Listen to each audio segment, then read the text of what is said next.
다 같이 기도하시겠습니다. 거룩하시고 자비하신 아버지 하나님, 오늘도 거룩한 주일을 맞이하여 우리가 먼저 주님 앞에 나와서 예배드림으로 주신 하루를 시작하고자 합니다. 이 시간 우리 심령의 문을 주님께서 활짝 열어주셔서 주님 앞에 예배드리는 우리 각 심령이 하나님 앞에 연락되게 하시고, 또 주님이 우리에게 주시는 모든 말씀과 분부하심이 우리 심령 속에 연락되어져서 하나님과 우리 사이의 아름다운 교제가 이루어지는 시간이 되게 하여 주시옵소서. 예배를 통하여 하나님의 임재를 체험하는 역사가 있게 하여 주시옵시고, 말씀을 들으면서 내 믿음이 거듭나는 은혜가 있어지게 하여 주옵소서. 듣는 귀를 열어주셔서 주께서 주시는 말씀이 내게 하시는 주님의 음성으로 들려지는 은혜가 있게 하여 주옵소서. 시간을 주께 의탁드리오며 예수님 이름으로 기도하옵나이다. 아멘. 오늘 상고할 하나님의 말씀은 구약성경 사무엘상 제16장 말씀입니다. 성경 434페이지, 구약성경 434페이지, 사무엘상 16장 1절 말씀부터 13절 말씀까지 제가 봉독해 올리겠습니다. 여호와께서 사무엘에게 이르시되 내가 이미 사울을 버려 이스라엘 왕이 되지 못하게 하였거늘 내가 그를 위하여 언제까지 슬퍼하겠느냐. 너는 뿔에 기름을 채워 가지고 가라. 내가 너를 베들레헴 사람 이새에게로 보내리니 이는 내가 그의 아들 중에서 한 왕을 보았느니라 하시는지라. 사무엘이 이르되 내가 어찌 갈 수 있으리까? 사울이 들으면 나를 죽이리이다 하니 여호와께서 이르시되 너는 암송아지를 끌고 가서 말하기를 내가 여호와께 제사를 드리러 왔다 하고 이새를 제사에 청하라. 내가 내게 행할 일을 가르치리니 내가 내게 알게 하는 자에게 나를 위하여 기름을 부을지니라. 사무엘이 여호와의 말씀대로 행하여 베들레헴에 이르매 성읍 장로들이 떨며 그를 영접하여 이르되 평강을 위하여 오시나이까? 이르되 평강을 위함이니라. 내가 여호와께 제사하러 왔으니 스스로 성결하게 하고 와서 나와 함께 제사하자 하고 이새와 그의 아들들을 성결하게 하고 제사에 청하니라. 그들이 오매 사무엘이 엘리압을 보고 마음에 이르기를 여호와의 기름 부으실 자가 과연 주님 앞에 있도다 하였더니 여호와께서 사무엘에게 이르시되 그의 용모와 키를 보지 말라. 내가 이미 그를 버렸노라. 내가 보는 것은 사람과 같지 아니하니 사람은 외모를 보거니와 나 여호와는 중심을 보느니라 하시더라. 이새가 아비나답을 불러 사무엘 앞을 지나가게 하매 사무엘이 이르되 이도 여호와께서 택하지 아니하셨느니라 하니 이새가 산마로 지나가게 하매 사무엘이 이르되 이도 여호와께서 택하지 아니하셨느니라 하니라. 이새가 그의 아들 7을 다 사무엘 앞으로 지나가게 하나 사무엘이 이새에게 이르되 여호와께서 이들을 택하지 아니하셨느니라 하고 또 사무엘이 이새에게 이르되 내 아들들이 다 여기 있느냐? 이새가 이르되 아직 막내가 남았는데 그는 양을 지키나이다. 사무엘이 이새에게 이르되 사람을 보내어 그를 데려오라. 그가 여기 오기까지는 우리가 식사 자리에 앉지 아니하겠노라. 이에 사람을 보내어 그를 데려오매 그의 빛이 붉고 눈이 빼어나고 얼굴이 아름답더라. 여호와께서 이르시되 이가 그니 일어나 기름을 부으라 하시는지라. 사무엘이 기름 뿔병을 가져다가 그의 형제 중에서 그에게 부었더니 이날 이후로 다윗이 여호와의 영에게 크게 감동되니라. 사무엘이 떠나서 라마로 가니라. 아멘. 한 주간도 운하가족 성도 여러분 잘들 지내셨습니까? 오늘도 우리가 영상 예배로 주님 앞에 나가게 되는데 오늘 본문의 말씀을 가지고 나눌 은혜의 제목은 다윗의 중심이라는 제목입니다. 우리가 잘 아는 본문이죠. 시대는 당시 사사들이 이스라엘 백성들을 다스리던 사사 시대였습니다. 이스라엘 백성들은 선지자 사무엘에게 요청하기를 우리에게도 열방과 같이 이방 나라들과 같이 왕을 세워서 왕이 우리를 다스리게 해 주십시오. 이렇게 요청합니다. 이와 같은 백성들의 요청을 하나님 앞에 말씀드렸던 사무엘에게 하나님께서는 참 마음에 들어 하지 않았어요. 하나님이 이스라엘의 왕이 되어서 그들을 친히 다스리시는데 인간 왕을 세워서 자신들을 다스려 달라 하는 백성들의 요구가 하나님에게는 마땅치 않았습니다. 그렇지만은 못마땅해 하시면서도 하나님께서는 그 백성들의 요청을 들어주십니다. 왕을 세워줘라. 그렇게 해서 사람들이 좋아할 만한 그런 제목으로 왕을 세워주시는데 바로 그 사람이 사울 왕이죠. 이스라엘의 첫 번째 왕입니다. 왕정 시대를 시작하게 되는 첫 번째 왕. 그렇지만 그는 하나님의 기대에 부응하지 못하고 실패한 왕으로 남게 됩니다. 그래서 하나님은 그를 마음속으로 이미 패하시고 그를 대신할 새로운 왕을 엄선하십니다. 그래서 선지자 사무엘에게 말씀을 주시기를 너는 베들레헴으로 가서 이새의 집에서 그 아들들을 심사해서 거기서 내가 기름 부으라는 자를 찾아서 그에게 기름을 부으라. 내가 이새의 집에서 한 왕을 보았느니라. 이렇게 말씀해 주십니다. 말씀을 듣고 선지자 사무엘은 기름병에 기름을 채워가지고 베들레헴으로 갑니다. 이새의 집이 어디 있느냐. 이새의 집을 물어서 이새의 집에 들어가서 장로들을 다 청하여 오라. 내 아들들도 다 성결케 하고 이 자리에 나오게 하라. 그래서 사무엘이 심사를 합니다. 인선 작업에 들어가는 것이죠. 하나님이 정하였다고 하는 그 인물이 누구인가. 첫째 아들 맏아들 장남 엘리압을 지나가게 합니다. 그 엘리압을 보고 사무엘이 말하기를 사무엘이 마음의 중심에 이르기를 여호와의 기름 부으실 자가 과연 주님 앞에 있도다. 이렇게 과연 여호와께서 기름 부으실 만한 자로다. 이렇게 고백합니다. 그랬더니 여호와께서 사무엘에게 말하시기를 그의 용모와 키를 보지 말라. 내가 이미 그를 버렸노라. 내가 보는 것은 사람과 같지 아니하다. 사람은 외모를 보지만은 난 여호와는 중심을 본다. 그러면서 맏아들 엘리압이 아니라고 말씀하십니다. 그래서 둘째를 데려오라. 둘째 아비나답을 불러서 사무엘 앞을 지나가게 하였는데 여호와께서 이도 아니다. 세 번째 아들 삼마를 지나가게 합니다. 여호와께서 이도 아니다. 네 번째부터는 아들 이름도 나오지 않아요. 네 번째, 다섯 번째, 여섯 번째, 일곱 번째 아들까지 지나갔는데 여호와께서 다 아니라고 하시는 겁니다. 그래서 당황한 사무엘이 이새에게 묻습니다. 여기 있는 이들이 내 아들 전부냐? 내 아들들이 여기 다 있는 거냐? 이렇게 물으니 이새가 말하기를 아직 막내가 남았는데 들판에서 양을 치고 있습니다. 지금 양을 돌보고 있습니다. 그러니 선지자 사무엘이 그를 데려오라. 그가 오기 전까지는 우리가 식사 자리에 앉지 않겠다. 이렇게 말씀합니다.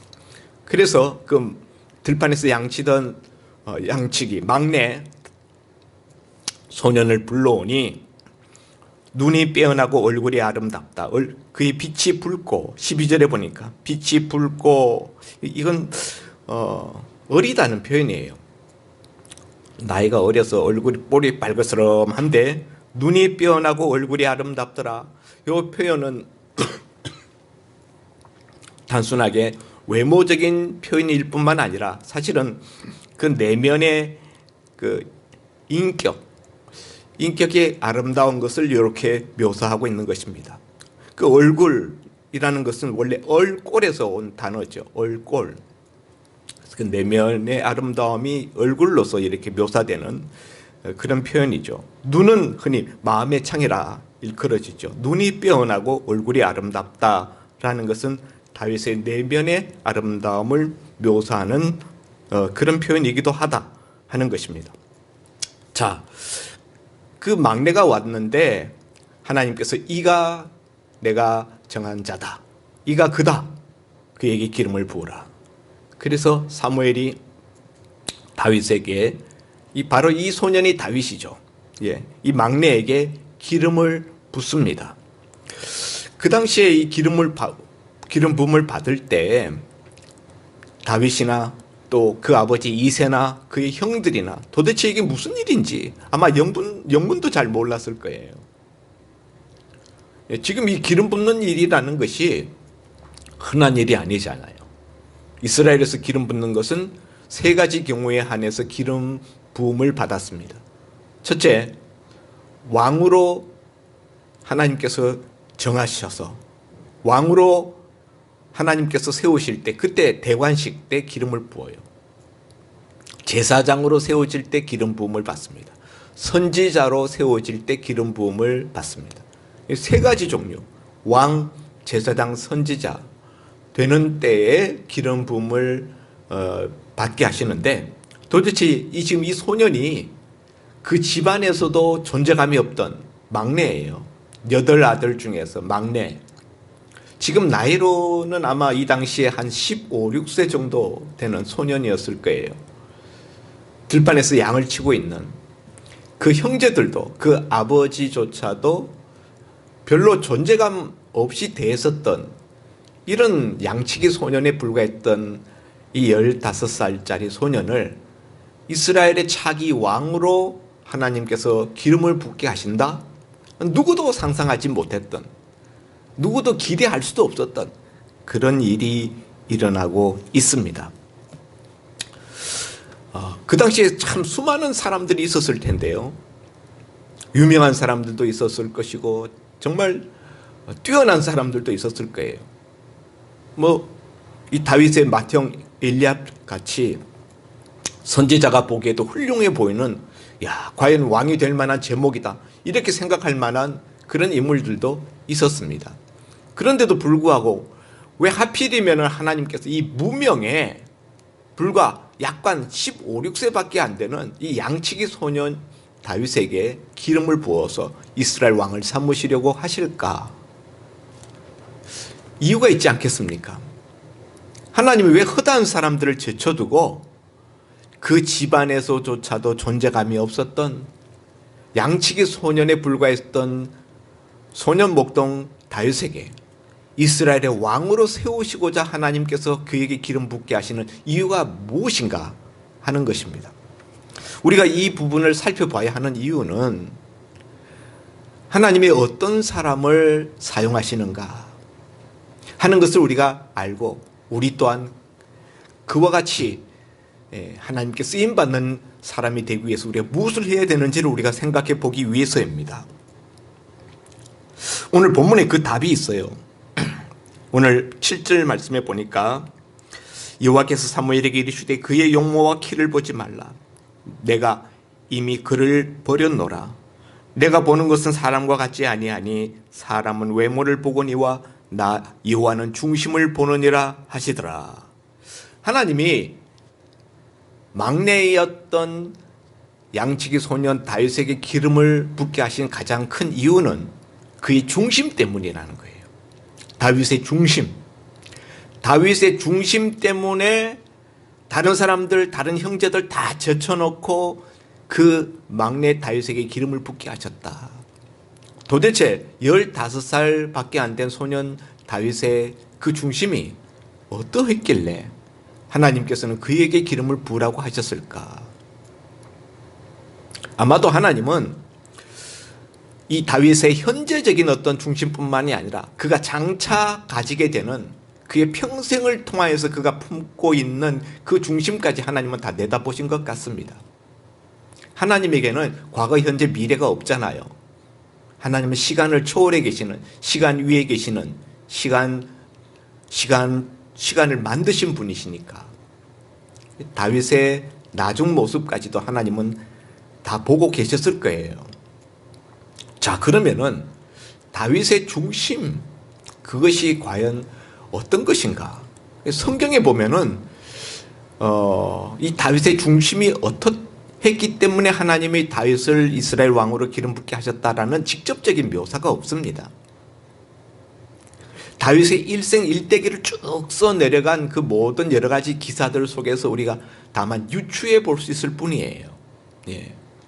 그런데 사도행전 13장 22절에 보니 사도 바울이 전도 여행을 갔다, 1차 전도 여행을 갔다가 거기서 회당에 들어가서 설교를 하는데 그때 뭐라고 이야기하는가 보니까 사도행전 13장 22절입니다. 너무나 유명하죠. 내가 이새의 아들 다윗을 만나니 내 마음에 합한 사람이라. 내 뜻을 다 이루게 하리라. 이렇게 말씀에 나와 있어요. 이새의 아들 다윗을 하나님이 만났을 때 하나님이 내 마음에 맞는 사람이구나. 이렇게 하나님이 생각했다는 거예요. 그래서 그를 통하여서 내 뜻을 다 이루게 하겠다. 하나님이 이렇게 하셨다는 거죠. 그러니까 여기 지금 하나님이 사람은 외모를 보지만 나 여호와는 중심을 본다 할 때 그 중심은 뭐냐 하면은 마음이에요. 중심이라는 게 뭐 다른 게 아니라 우리 마음 중심이에요. 다윗을 만나니 이새의 아들 다윗을 만나니 내 마음에 합하다. 하나님의 마음에 맞는 그런 마음을 가지고 있었다라는 것이죠. 자, 그러면 여러분 오늘 여기서 우리가 한 가지 먼저 우리가 생각해 봐야 되는 것은 선지자 사무엘조차도 하나님이 가지고 있는 그런 그 중심을 들여다보는 그런 시각을 갖지 못하고 외모를 보았다는 거죠. 그의 용모와 신장을 보지 말라. 그의 용모와 키를 보지 말라. 내가 이미 그를 버렸노라. 내가 보는 것은 사람과 같지 않다. 사람은 외모를 보지만 나 여호와는 중심을 본다. 여기서 우리는 선지자였던 사무엘조차도 사람이었기 때문에 외모와 신장, 키를 보는 그런 시각을 가지고 있는 것을 보게 됩니다. 그런 시각을 가지고 있는 사무엘에게 하나님께서 지금 시정시키는 거죠. 너 그런 시각 버려라. 나 여호와는 중심을 본다. 너도 중심을 보도록 해라. 그런 뜻이죠. 여러분, 우리는 얼마나 세상을 살아가면서 외모적인 데 비중을 많이 두는 그런 시각을 가지고 우리가 사는지 모릅니다. 모든 판단의 기준이 다 그냥 눈으로 보이는 외면적인 것, 외적인 조건,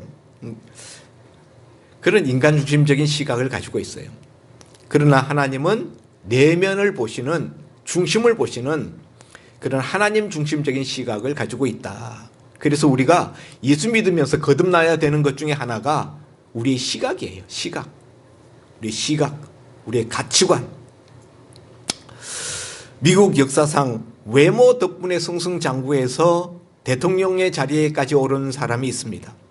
바로 29대 미국 대통령 워렌 하링이라는 대통령인데요. 역사를 통해서 그는 미국 최악의 대통령 1위에 꼽히는 인물입니다. 그의 이름 앞에 늘 수식사로 따라 붙는 단어가 있는데 그보다 더 무능할 수는 없다라는 단어예요.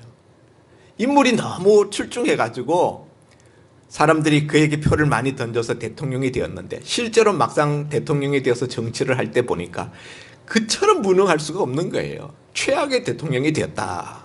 외모로 판단한 결과였다 하는 것이죠. 반면에 미국에서 참 못생긴 대통령으로 이름 나 있는 사람이 있습니다.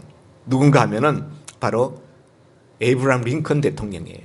원숭이라고 그렇게 놀림을 받았던, 못생겨서 유명했었던 링컨이지만 미국 역대 대통령 중에서 가장 훌륭한 대통령으로 역사가들은 평가하고 있습니다. 우리나라에도 외모적으로는 참 볼품이 없었지만은 그러나 너무나 위대한 하나님의 사람이 있었습니다. 바로 손양원 목사님입니다. 손양원 목사님을 만나면 사람들이 3번 놀란다고 합니다. 첫째, 키가 너무 작아서. 그의 키가 너무 작아서 놀라요. 목포에 가면은 그 애양원이라는 이제 곳에 그 손양원 목사님 기념관이 있습니다. 그 손양원 목사님 기념관에 들어가 보면은 손양원 목사님의 실제 키 모습을 똑같은 사이즈로 이렇게 종이로 두톤 그 종이로 이렇게 오래 가지고 그걸 세워놨어요. 가서 보면은 손양원 목사님 키가 진짜 되게 작아요. 키 작은 것에 놀라고, 두 번째는 그 작은 체구에 비해서 목소리가 우렁차게 나와서 말씀을 우렁차고 은혜롭게 증거하는데 놀란다는 거예요. 키도 작고 덩치도 작은데 목소리는 우렁차서 놀라고, 그 우렁찬 목소리에서 얼마나 또 은혜스러운 말씀이 쏟아지는지. 그래서 두 번째 놀라고, 세 번째로는 행색이 너무 초라해서 기차역에 강사로 이제 오신다고 해서 기차역에 마중 나가서도 알아보지 못할 정도로 행색이 남루해서 놀란다는 거예요. 여러분, 외모로 우리가 판단을 하는 이 세속적인 외모 중심적인 우리의 그런 시각을 우리가 거듭나야 한다 하는 것이죠. 이것이 우리가 본문에서 첫째 우리가 생각할 부분이고요.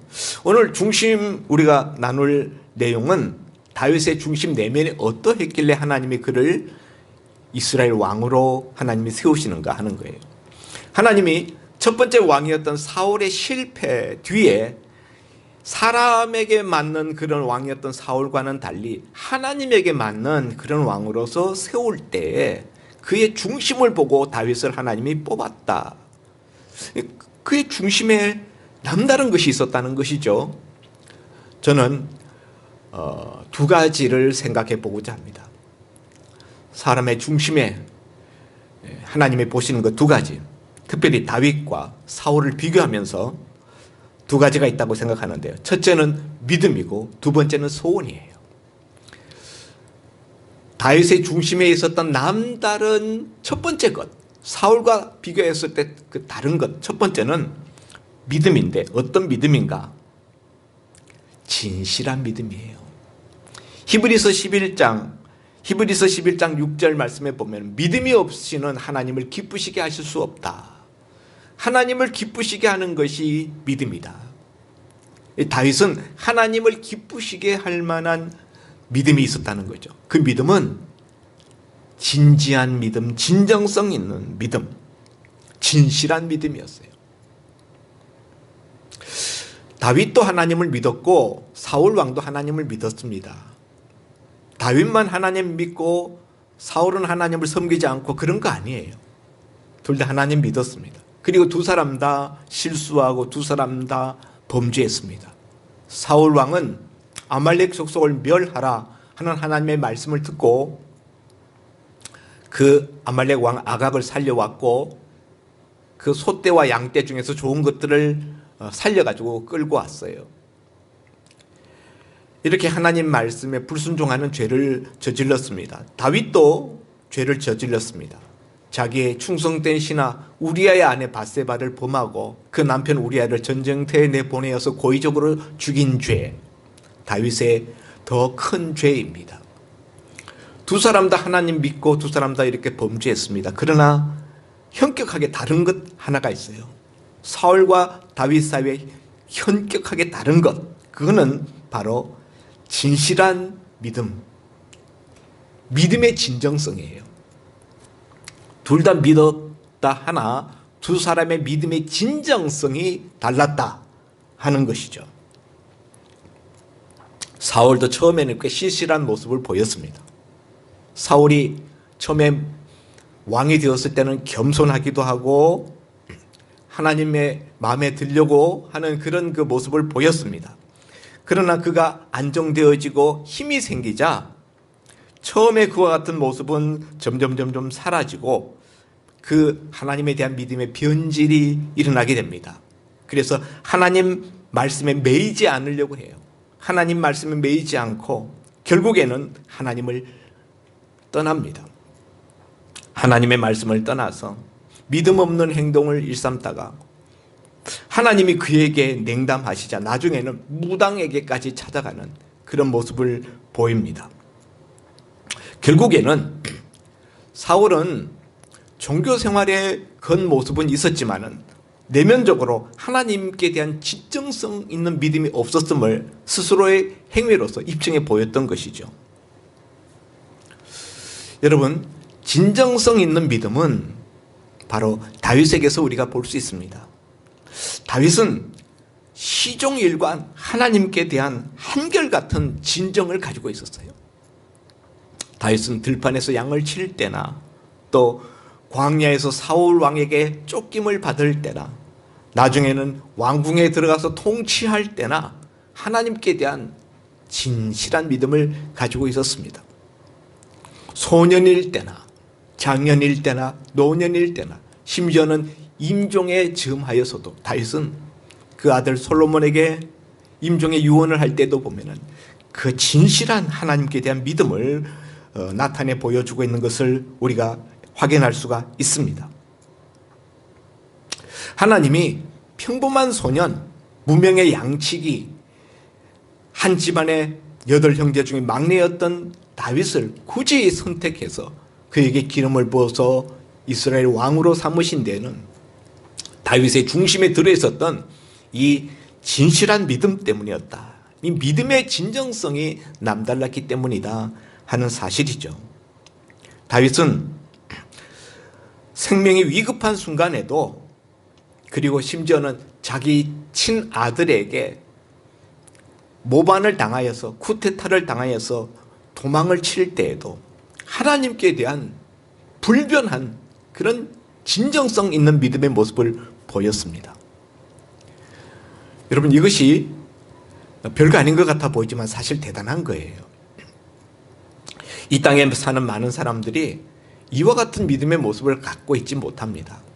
시간이 지나고 환경이 변하고 조건이 변하면 하나님께 대한 믿음이 여지없이 파산되거나 혹은 그 믿음이 실종되고 믿음이 연약해지고 이런 것들이 일반적인 사람들의 모습이에요.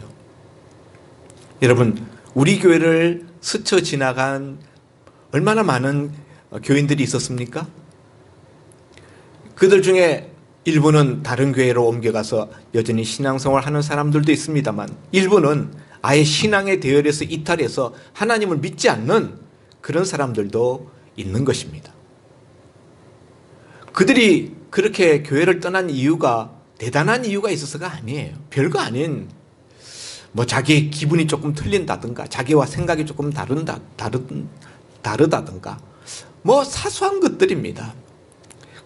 그런 것들 가지고 결국 교회를 떠났을 뿐만 아니라 심지어는 신앙의 대열에서 아예 이탈해버린 그런 그들의 문제의 핵심은 무엇입니까? 바로 진정성 있는 믿음이 아니었다는 것이죠. 교회 다니면서 믿는 것 같았는데 진정성 있는 믿음이 아니었기 때문에 환경과 조건과 자기 감정에 따라서 그것이 여지없이 흔들려져 버리거나 파산되어져 버리는 그런 모습을 보인 데 반하여서 사울 왕은 그런 사람이죠. 다윗은 그렇지 않았다. 한결같았다. 두 번째로 다윗의 중심에 들어있었던 남다른 한 가지. 첫 번째는 뭐라 그랬어요? 믿음. 다윗의 속에 있었던 믿음. 그 믿음, 진실한 믿음, 진정성 있는 믿음. 두 번째는 소원이라 그랬어요. 소원. 사람의 마음속에 누구나 소원이 들어있습니다. 소원이라는 것은 평상시에 그 마음속에서 끌어번지고 있는 어떤 열정, 바램 이런 거예요. 오늘 여러분도 소원이 있죠? 새해 들어오면서 소원의 기도 제목을 써내라 했을 때 여러분이 나름대로 여러분이 소원의 기도 제목을 써냈습니다. 소원이에요. 여러분, 그 사람이 가지고 있는 믿음이 그 사람이에요. 그리고 그 사람이 가지고 있는 소원이 바로 그 사람입니다. 다윗의 소원은 무엇이었는가? 소원이라는 걸 다른 말로 우리가 살펴보면은 다윗이 품고 있었던 그 열망, 그건데요. 다윗의 전 생애를 통해서 다윗이 한결같이 품고 있었던 어떤 그런 열망, 그게 있었는데 그게 뭐냐?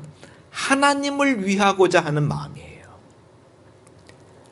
다윗의 중심에 있었던 진지한 믿음, 진정성이 있는 믿음과 더불어서 우리가 언제든지 우리가 발견하게 되는 다윗의 소년 시절부터 또 그가 쫓김을 받을 때, 또 왕이 되었을 때, 마지막 정말 태평천하를 이루었을 때까지 그의 마음속에 늘 있었던 사모하는 어떤 열정, 그것은 하나님을 위하고자 하는 마음이었다는 거예요.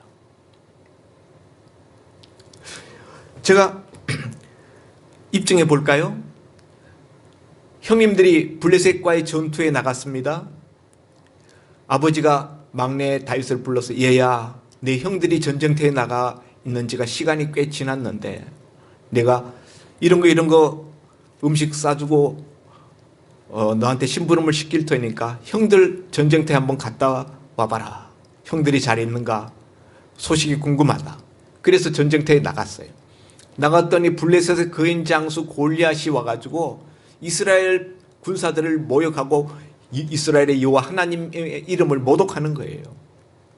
다윗이 아버지 심부름을 들으러 형님들 찾아갔다가 골리앗이 여호와 이름을 모욕하는 것을 보고 견딜 수가 없어서 이 할례 없는 백성이 누구간데 사시는 여호와의 군대를 모욕하느냐. 그리고서는 물맷돌을 들고 나가서 골리앗을 쳐서 쓰러뜨리잖아요. 목숨을 건 행동입니다. 자기 생명을 걸었습니다. 무엇을 위해서? 하나님의 이름을 위하여서. 하나님의 이름, 하나님의 영광이 멸시당하는 것을 견딜 수 없어서.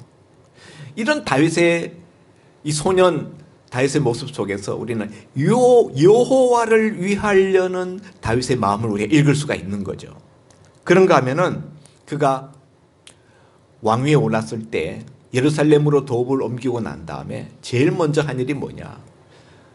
6, 70년간 방치되어 있었던 그 6, 7년 세월 동안 누구도 신경 쓰지 않았던 하나님의 언약궤, 그 아비나답이라는 사람의 산속에 있는 아비나답의 그 집에 보관되어 있었던 하나님의 언약궤를 예루살렘 그 수도 도성 한가운데로 모셔오잖아요. 왜 하나님의 언약궤를 모셔오려고 합니까? 여호와를 위하는 열심이에요. 여호와를 위하여서. 하나님의 언약궤가 그렇게 변방에서 산속에서 누추한 곳에서 있는 것에 대하여서 그 하나님을 중심에 모시고 싶은 그 다윗의 마음이죠. 여호와를 위하는 마음입니다. 그런가 하면은 그가 왕이 되고 난 다음에 두 번째로 시도했던 것은 나는 레바논 백향목궁에 거하거늘 여호와의 언약궤는 휘장 밑에 거하는 것이 안타깝다. 그래서 나단 선지자에게 찾아가서 내가 여호와를 위하여 전을 건축하고 싶습니다. 그렇게 하나님의 성전 건축에 대한 그 소망을 피력하지 않습니까? 나단 선지자가 처음에는 좋습니다 했다가 나중에 하나님께서 아니다. 내가 그의 손에 피가 너무 많이 묻어서 그 아들을 통하여서 짓게 하겠다. 그래서 다윗이 성전 건축하지 못하게 하십니다. 여기서도 우리는 다윗이 여호와를 위하여서 성전을 건축하려고 했다. 여호와를 위하는 마음. 그러면은 자기의 계획하고 꿈꿨던 것이 하나님의 어떤 거절로 돌아왔을 때 상심하고 관심 끊어버릴 수도 있는데 하나님에게 거절받고서도 자기 아들 대 그의 손을 통해서 건축을 받겠다고 하신 하나님의 뜻을 이루기 위하여서 다윗이 왕위에 있는 동안 최선을 다하여서 성전 건축을 위한 모든 재료들을 다 준비합니다. 그래서 솔로몬 때에는 조립만 하면 딱 될 수 있도록 그렇게 준비를 하죠. 이렇게 하는 이유는 바로 하나님을 위하고자 하는 그런 마음 때문이에요. 그런가 하면은 이스라엘의 앞으로 이제 성전이 완성되었을 때 그 성전 안에서 제사장들이 하나님 앞에 제사 드리는 규례, 그 12반차를 따라서 조를 짜서 어떻게 순번을 따라가면서 하나님 앞에 제사 드리고 분향 드리고, 또 거기 성가대를 조직해서 어떻게 그 성가대가 운영되고 하는 이 모든 것들을, 성전 예배를 다윗이 다 그 시스템을 다 마련합니다. 어떻게 하면 하나님께 영광스러운, 하나님께 정말 하나님이 기뻐하실 만한 예배를 드리게 할 수 있을까? 그것을 고민하면서 다윗이 만들어낸 것이죠. 성전 예배 시스템. 이런 것들을 보면은 다윗이 소년 목동 시절에나 나중에 왕이 되었을 때나 늘 그 마음속에 한결같이 여호와를 위하고자 하는 마음이 있었다 하는 것을 우리가 읽을 수가 있습니다. 반면에 사울 왕은 그 한평생을 통하여서 뭔가 여호와를 위하고자 하는 그런 일을 한 것을 우리가 찾아볼 수가 없어요. 딱 한 군데 14장 35절에 딱 한 군데 있어요. 14장 35절에 보면은 무슨 말씀이 있는가 하면은, 사울이 여호와를 위하여 제단을 쌓았으니 이는 그가 여호와를 위하여 처음 쌓은 제단이었더라. 처음 쌓았다. 하나님의 사람들은 제단을 자주 쌓습니다. 어디 옮겨 다닐 때마다, 뭐 중요한 일이 있을 때마다, 감사할 때마다 제단을 쌓죠. 제단을 쌓는다는 것은 제사 드리는 거죠.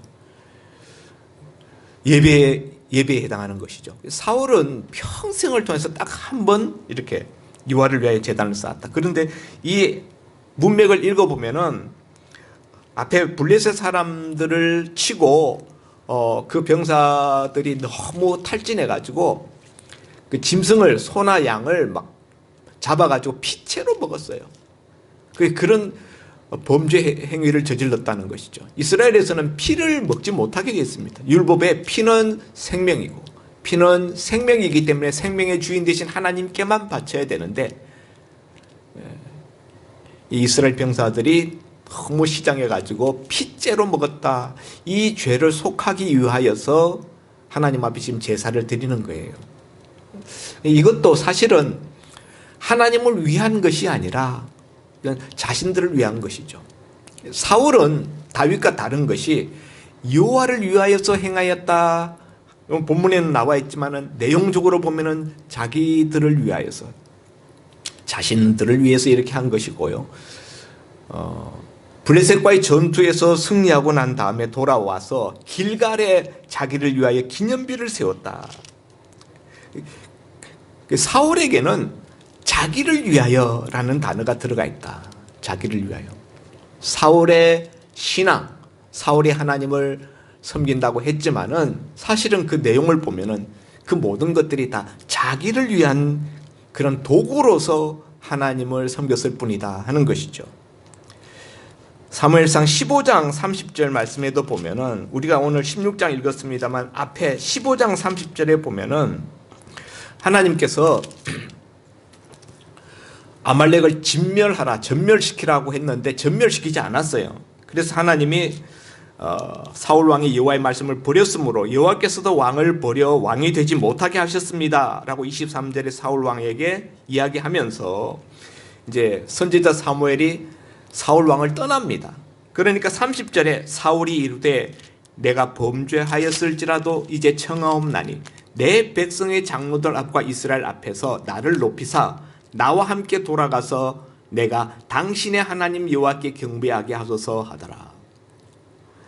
지금 선지자 사무엘이 하나님이 사울 왕을 버렸다는 이야기를 듣고 이제 사울 왕과 관계를 끊고 뒤돌아서는 거예요. 그렇게 뒤돌아서는 선지자 사무엘이 옷자락을 붙잡으니까 옷자락이 찢어졌어요. 사무엘이 말하기를 하나님께서 왕의 나라를 왕의 이웃에게 주었습니다.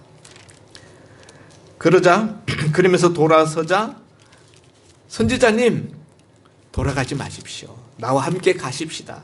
내 백성들과 장로들이 보고 있습니다. 그들 앞에서 나와 함께 가셔서 나를 높이사 나와 함께 돌아가서 백성들 앞에 내 체면 살려주십시오. 내 위신 살려주십시오. 그런 이야기거든요.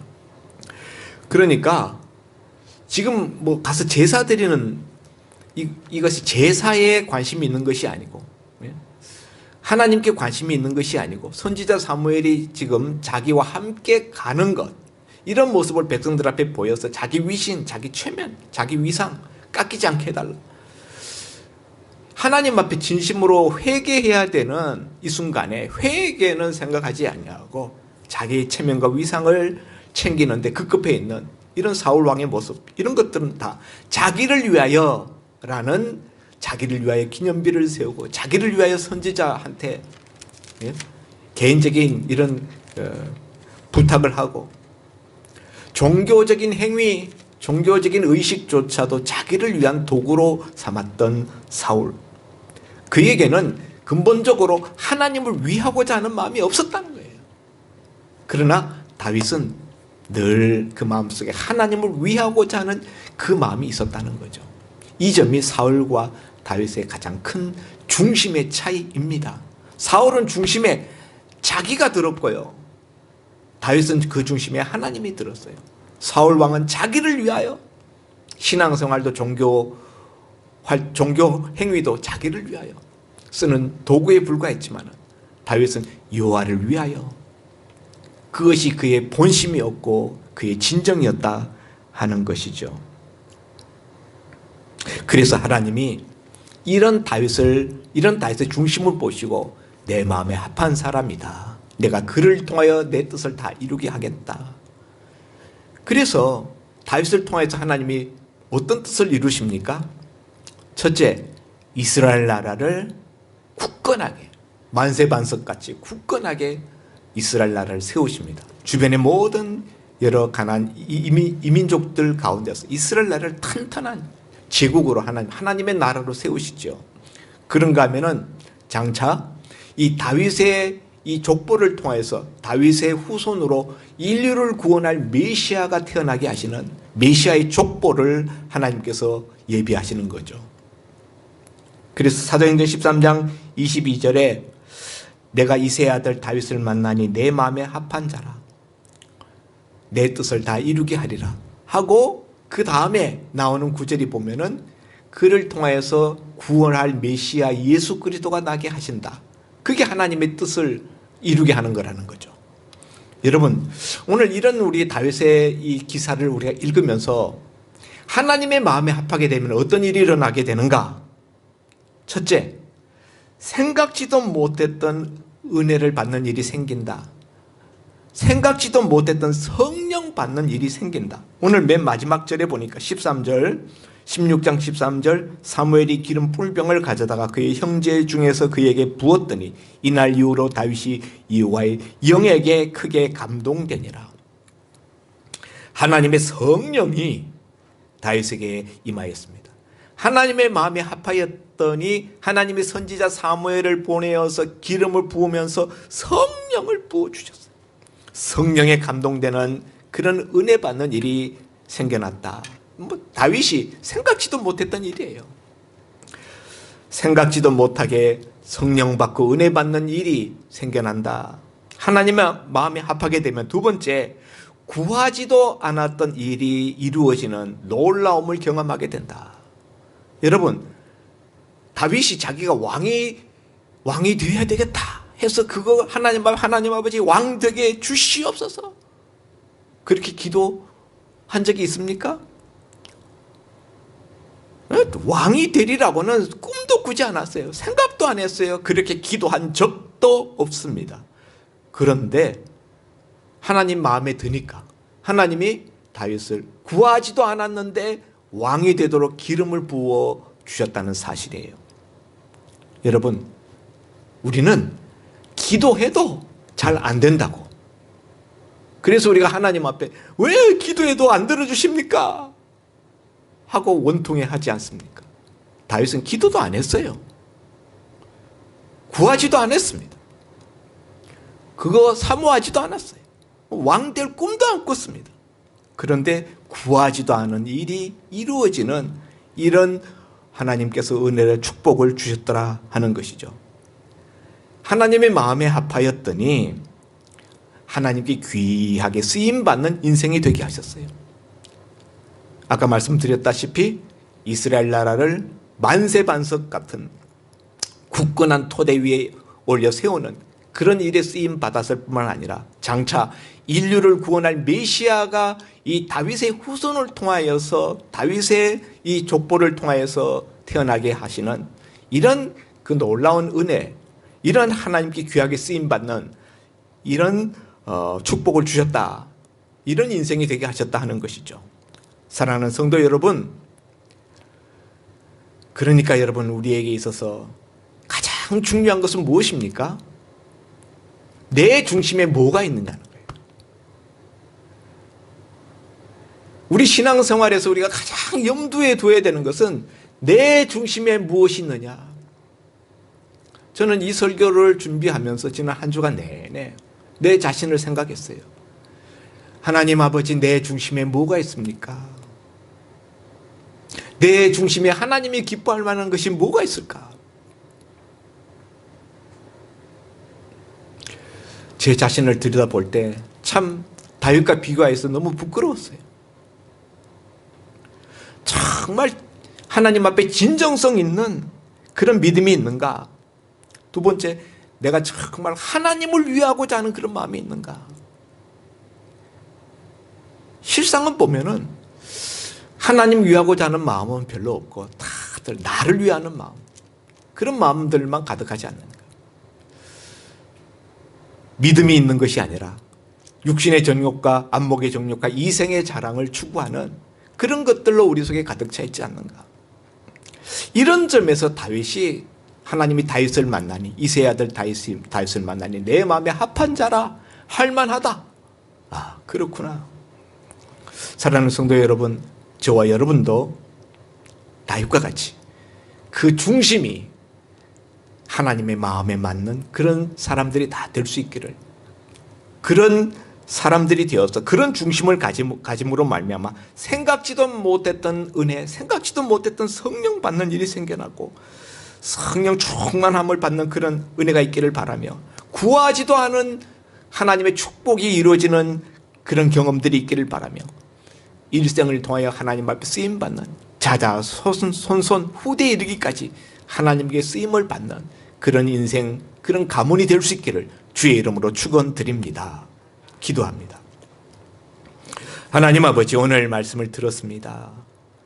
들은 말씀으로 끝나지 않게 하시고 이 말씀을 마음에 새겨서 내 중심이 변화되게 하시고, 그래서 정말 하나님이 내 마음에 합한 자라, 저를 통하여 내 뜻을 다 이루게 하리라, 이와 같은 마음을 하나님이 가지게 하시는 그런 우리 운하 성도들 심령 마음들이 다 되게 하여 주옵소서. 예수님 이름으로 기도하옵나이다. 아멘.